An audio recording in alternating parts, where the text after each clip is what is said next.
Thank you. Senator Blunt Rochester. Thank you, Chairman Cruz, and thank you so much to the witnesses. This is such an important hearing. 5 minutes will not suffice for me. I'll be submitting some questions for the record.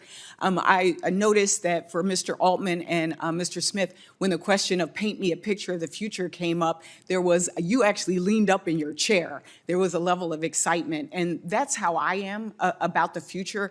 When I came into the House of Representatives in 2017, I started a Future of Work bipartisan caucus because I had a concern that, number one, there were certain groups of people that were going to be left behind, but there also, as a country, that we could be left behind. And I had an event where we had everyone walk into the room and use a word cloud and tell me what you think of when you hear the future of work. The biggest word coming in the door was fear. The biggest word walking out the door was opportunity. And so to me, this conversation is so vital to think about the opportunities, but also making sure that we are watching out for ethics, watching out for scams, watching out for that technology does not take over the human. And so I am just grateful for the conversation. And Mr. Altman, I listened to an interview that you gave with Lester Holt maybe a year or so ago, and you talked in that interview about how OpenAI, it wasn't initially even about making a product. It wasn't about the money. And so I know you are incorporated in Delaware, and I understand you've been working with our Attorney General during the previously proposed legislation to transition to a for-profit, not legislation, but to transition to for-profit. And this Monday, OpenAI decided to apply to become a public benefit corporation instead, and to have the PBC govern your nonprofit arm. What went into this decision, and what considerations influenced the timing of the organizational change? So we never, thank you for the question, Senator, and the chance to explain this. It's a complicated thing that I think has gotten misrepresented, so this is a wonderful forum to talk about it. We never planned to have the nonprofit convert into anything. The nonprofit was always going to be the nonprofit. And we also planned for a PBC from the very beginning.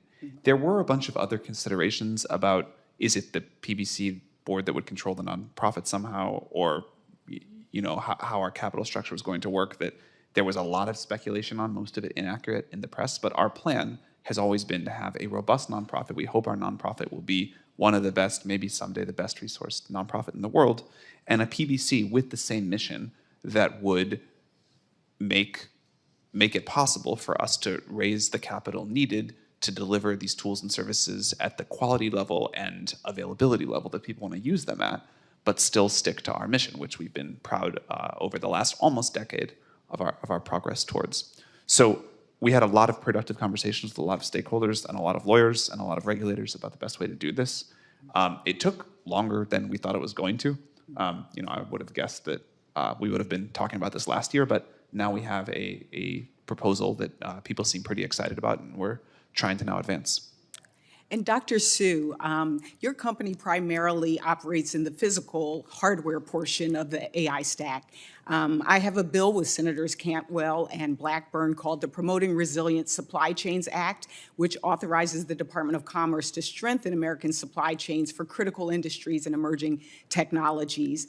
Dr. Su and others, semiconductor and chips manufacturing is critical to advancing the advancement of AI.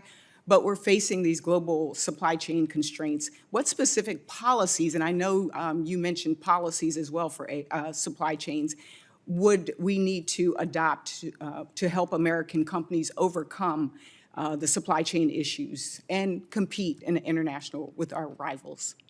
Thank you, Senator, for the question. There's no question the semiconductor supply chain and overall supply chains are really critical for us to win the AI race.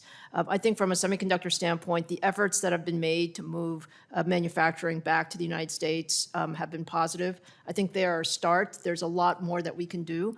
And one of the most important aspects of it is really to think about it end to end. There's so many steps to go from beginning to end in a semiconductor supply chain, including advanced wafers, including packaging, including the back ends and system test. All of those avenues need to have a footprint in the United States. And then we have many allies around the world, which are very excellent partners as part of the global resiliency in the supply chain. And we would like to see those partnerships continue to flourish. And last question, if I can.